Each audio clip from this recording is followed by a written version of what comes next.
রবিবার বলতেই তো ছুটির দিন, কিন্তু আমাদের ঘরের মহিলাদের কোনো ছুটি নেই। রবিবারে ঘুম থেকে দেরি করে উঠলাম। এত দেরি করে ঘুম থেকে উঠেও কিন্তু আমি ঘরের সমস্ত কাজ ঠিক সময় মতো করিনি। সারাদিন কি কি কাজ করলাম, কি কি রান্না বান্না করলাম, এইসব নিয়েই কিন্তু আজকের ব্লগটি। আশা করছি তোমাদের ব্লগটি অনেক ভালো লাগবে। হ্যালো সবাইকে, গুড মর্নিং। প্রিয়াঙ্কা কর চ্যানেলে আবার একটা নতুন ভিডিওতে তোমাদেরকে অনেক অনেক স্বাগত জানাচ্ছি। আজকে রবিবারের ব্লগটি আমি সকাল থেকেই শুরু করেছি। এখন বাজে সকাল 9টা। আজকে একটু ঘুম থেকে উঠতে কিন্তু লেট হয়ে গেছে। সপ্তাহে 2 দিনের অপেক্ষায় আমি সব সময় বসে থাকি, যেমন শনিবার রাত আর রবিবার সকালটা। শনিবার রাতে কিন্তু খাওয়া দাওয়া করে একটু দেরি করেই ঘুমোতে যাই, কারণ জানি কাল হলো রবিবার, আর রবিবার সকালটা একটু দেরি করে ঘুম থেকে উঠতে পারবো। রবিবার সকালটা একটু দেরি করে ঘুম থেকে উঠেও কিন্তু সমস্ত কাজই করতে হয়, আর সময়ের মধ্যেই করতে হয়, যেহেতু সেদিন বর থাকে বাড়িতে। রান্না বান্নাও হয় বেশ ভালোই। আমাদের ঘরের মহিলাদের কিন্তু একদমই কাজের থেকে ছুটি নেই। রবিবার হোক বা শনিবার, পুরোটা সপ্তাহ, পুরো মাস আমাদের কাজ করে যেতেই হয়। একটু দেরি করে ঘুম থেকে উঠি, এটাই ভালো লাগে। ঘুম থেকে উঠেই তো তোমরা দেখতে পেলে আমি ছিলাম ব্যালকনিতে ওই যে গাছগুলো দেখতে গেলাম, আর গিয়ে তো দেখি পুরো টপের মাটি শুকিয়ে গেছে। আমাদের এখানে এখন 3-4 দিন থেকে খুব গরম দিয়েছে। বেশ কয়েকদিন বৃষ্টি হলো, তারপর এখন কিন্তু প্রচুর গরম দিয়েছে, আবার আগের মতো গরম পড়ে গেছে। আর আজকে কিন্তু জবা ফুলের গাছটায় অনেকগুলো ফুল ফুটেছে। পিঙ্ক কালারের জবা ফুলটা অনেকগুলো ফুটেছে। কয়েকদিন থেকে কিন্তু গাছে জবা ফুল অনেক ফুটছে, শুধুমাত্র ওই গাছটাতেই। আর আজকে গাছ নিয়ে কোনো চিন্তা নেই, আজকে তো বরমশাই বাড়িতে আছে, ও সব কিছু ঠিকঠাক করবে। কয়েকটা কাপড় ছিল, কালকেরই কাপড় ছিল, শুকিয়ে গেছে, মেলে রেখেছিলাম জানলার উপরে, ওইগুলোই নামিয়ে এখন ভাঁজ করে নিলাম। কাপড়গুলো আগেই ভাঁজ করে নিলাম, কারণ কাপড়টা এদিক ওদিক যদি ছড়িয়ে ছিটিয়ে থাকে না, ঘরের মধ্যে দেখতে খুব বাজে লাগে, তাই কাপড়গুলো ভাঁজ করে নিলাম। বর আর ছেলে তো এখনও ঘুমিয়ে আছে, ওরা ঘুম থেকে ওঠা পর্যন্ত দেখি যতটুকু কাজ করতে পারি। এই কাজগুলো যদি আগেই করে নিতে পারি ওরা ঘুম থেকে ওঠার আগে, তাহলে একটু চাপটা কম থাকে। আজকে সকালে যখন দেরি করে ঘুম থেকে উঠেছি, আজকে আর ব্রেকফাস্ট বানানোর সময় নেই, তাই ভাবলাম ও যখন বাজারে যাবে তখন ওকে বলে দেব কিছু খাওয়ার জন্য নিয়ে আসতে। ঘরগুলো আজকে একটু ঝাড়বো, আগে থেকেই ভেবে রেখেছিলাম। মাকড়সার জাল বেঁধেছে কয়েকটা জায়গায়, আর ঘরের ভেতরে আমার এই জিনিসগুলো দেখলে খুব বিরক্ত লাগে, মনে হয় কখন আমি পরিষ্কার করব। যেমন টিকটিকি, আরশোলা, এই যে মাকড়সার জাল, এসব দেখলে আমার খুব বিরক্ত লাগে। কবে করব পরিষ্কার, কখন করব, এটা নিয়েই সবসময় ভাবতে থাকি। এই রুমটার মধ্যেই বেশি হয়েছিল, তাই আমি এই রুমটাকে আগে পরিষ্কার করে দিলাম। আর ওই রুমে তো এখনও বাবা আর ছেলে ঘুমিয়ে আছে, ওরা উঠবে তারপর ওই রুমটাকে পরিষ্কার করব।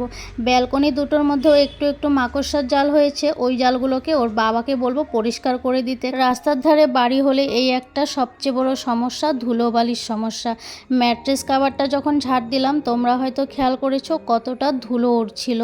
অনেক দিন হয়ে গেছে এই ম্যাট্রেস কাভারটা কাচাই হয়নি, কারণ সব সময় এইগুলো কিন্তু কাচা যায়ও না, অনেক ভারী হয়ে যায়। জলে যখনই ভিজিয়ে দেই না, তখন কিন্তু প্রচুর ভারী হয়ে যায়। ওই বেডরুমের ম্যাট্রেসের কাভারটা একবার আমি ধুয়েছিলাম, আমি না, বর আর আমি দুজনে মিলেই ধুয়ে দিয়েছিলাম। তখন কি হয়েছিল, এত একটা কষ্ট হয়নি, কিন্তু একার দ্বারাই খুব কষ্ট হয়ে যায়। একদিন তো কেচে দিতেই হবে। এর মধ্যে ভাবলাম মহালয়ের আগে যখন কাচাকাচি করব তখনই কেচে দেব। ছেলে দেখো ঘুম থেকে উঠে গেছে, তার আগে কিন্তু আমি ঘরগুলো মুছে নিলাম, রুম দুটো মুছে নিলাম। ছেলে কিন্তু ঘুম থেকে উঠে একটু সময় বসেছিল, আমি আবার বললাম যাও গিয়ে ব্রাশ টাশ করো। ওর বাবাকে বললাম তুমি চাটা বসিয়ে দাও, আজকে আমি সকাল থেকে অনেক কাজ করে নিয়েছি এই পর্যন্ত, তুমি একটু চাটা বানিয়ে খাও। চা বিস্কিট খাওয়া হয়ে গেল, তারপর কিন্তু বরমশাই গেছিল বাজারে। তারপর থেকে ভিডিওটা তোমাদের সঙ্গে শেয়ার করছি। ও বাজারে গেছিলো, এই যে গাছের জন্য আজকে খাবার নিয়ে এসছে। ও বাড়িতে থাকলে এটাই একটা জিনিস খুব ভালো হয়। অনেক দিন হয়ে গেছে গাছে কোনো খাবার দেওয়া হচ্ছিল না, তাই ও খাবার নিয়ে এসছে। আজকে গাছের ভালোই যত্ন হবে, যেহেতু গাছের মালিক বাড়িতেই আছে। তারপরে একটু ব্রেকফাস্ট করব। বরকে বলেছিলাম বাজার থেকে আসার পথে লুচি নিয়ে এসো। বেলা তো একটু হয়েই গেছে, বরমশাই নিয়ে এলো লুচিটা এখন দুজনে মিলে খেয়ে নেব। ছেলেকে খাইয়ে দিয়েছি, ওকে দুধ, হরলিক্স, সঙ্গে কিন্তু ব্রেডও দিয়েছি। 3 পিস ব্রেড দিয়েছিলাম, ও খেয়ে নিয়েছে। ছেলেকে বলেছি তুমি গিয়ে পড়তে বসো, আমি আর তোমার পাপা খেয়ে নিই। আজকে রবিবার, রান্না বান্না তো করতেই হবে, কাজগুলো আবার শুরু করে দেব। একটু খেয়ে দিয়ে রেস্ট করে নিলাম। এইদিকে ছেলে পড়তে বসেছে, কাল থেকে ছেলের পরীক্ষা, কাল থেকে না, পরীক্ষা কিন্তু শুক্রবার থেকেই শুরু হয়ে গেছে। কালকেও আবার পরীক্ষা আছে, একদিনে 4টে করে পরীক্ষা হচ্ছে। আসলে টেস্ট পরীক্ষা তো, তাই 4টে করে হচ্ছে। আমি আমার কাজে লেগে পড়বো এখন। বরমশাই লেগে পড়েছে ওর কাজে, ও ব্যালকনি দুটো পরিষ্কার করবে এখন। আমি একটু ওর পেছন পেছন ঘুরছিলাম আর ভিডিও করছিলাম। এমনিতে তো ও ক্যামেরার সামনে একদমই আসতে চায় না, ওই লুকিয়ে চুপিয়ে আমি যদি একটু ভিডিও করতে পারি। চলো একটু রান্নাঘরে যাওয়া যাক, রান্না করব। তার আগে ভাবলাম তেলটা ঢেলে নিই, তেল কিন্তু শেষ হয়ে গেছে। রিফাইনটাই এখন ঢেলে নিচ্ছি, সর্ষের তেল এখন আর ঢালবো না। আজকে ভাবলাম রিফাইন তেল দিয়েই মাংসটা করব। সর্ষের তেলটা আমাদের খুব কম খাওয়া হয়, এনে রাখি আমি দুটোই, কিন্তু ইউজ আমি কমই করি। লুচিটা খেয়ে কিন্তু আমি রান্না কি করব সব কিছু গুছিয়ে রেখেছিলাম। যেমন সবজি কেটেছি, সবজির মধ্যে বরবটি ভাজা করব। অনেক দিন হয়ে গেছে বরবটি ভাজা খাওয়া হয় না। এই সময়টাতে আমার এইসব বরবটি, ভেন্ডি এসব একদমই ভালো লাগে না, এই সবজিগুলো। কিন্তু কিছু করার নেই, একটু একটু করে নিয়ে এসছে, রান্না তো করতেই হবে। তাই শুধু বরবটি ভাজা করব, আলু কিন্তু একটাও দেব না। তার আগে একটু বরমশাইকে দেখে গেলাম, ওই যে গাছগুলো নিয়ে আবার রুমের ভেতর ঢুকিয়ে দিচ্ছে। আজকে তো পরিষ্কার করবে, তাহলে আগে বরবটি ভাজাটাই করে নিই। যার জন্য দেখো কড়াই তেল দিয়েছিলাম, সামান্য দিয়েছি ফোড়নে কালো জিরে আর কাঁচা লঙ্কা, হলুদ নুন দিয়ে ভাজাটা বসিয়ে দিলাম।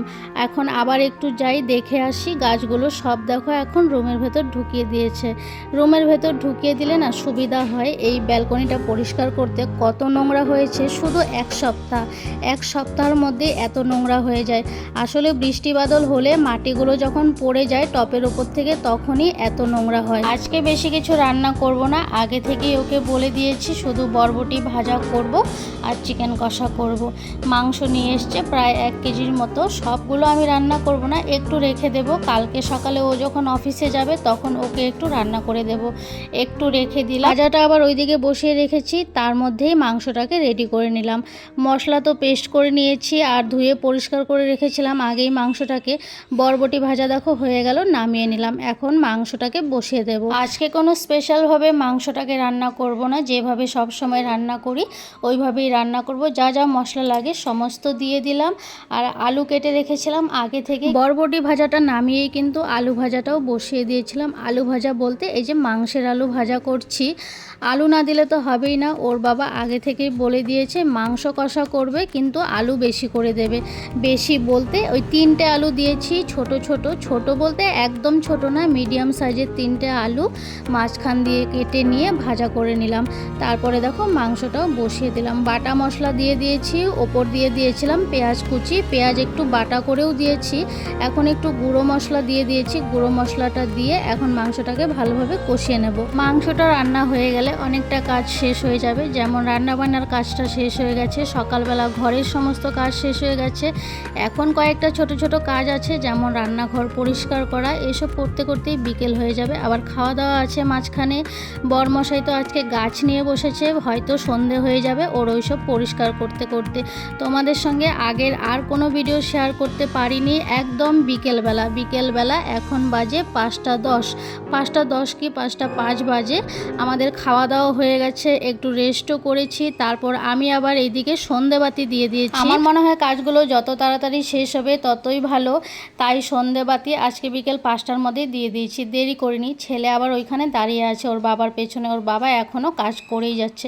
আবার অনেকক্ষণ পরে দেখা হলো, এখন সন্ধে হয়ে গেছে, হয়তো 7:30 কি 7:45 বাজে, বলতে গেলে রাত হয়ে গেছে। ওর বাবা একটু মন জিনিসে গিয়েছিল, বারটা যখন রবিবার একটু তো স্পেশাল হতেই হবে। তাই ছেলেকে বিকেলবেলা জিজ্ঞেস করেছিলাম কি খাবে, ও বলল পেস্ট্রি খাবে। আমি বলেছিলাম প্যাটিস খাবো। তোমাদের ভিডিওটি কেমন লাগলো অবশ্যই কিন্তু কমেন্টস করে জানিও, চ্যানেলটিকে সাবস্ক্রাইব করে দিও আর লাইক করো, কমেন্টস করো, শেয়ার করো। যারা নতুন দেখছো আমার চ্যানেলটিকে প্লিজ তোমরা সাবস্ক্রাইব করে পাশে থেকো। চলো টাটা, বাই বাই, আবার দেখা।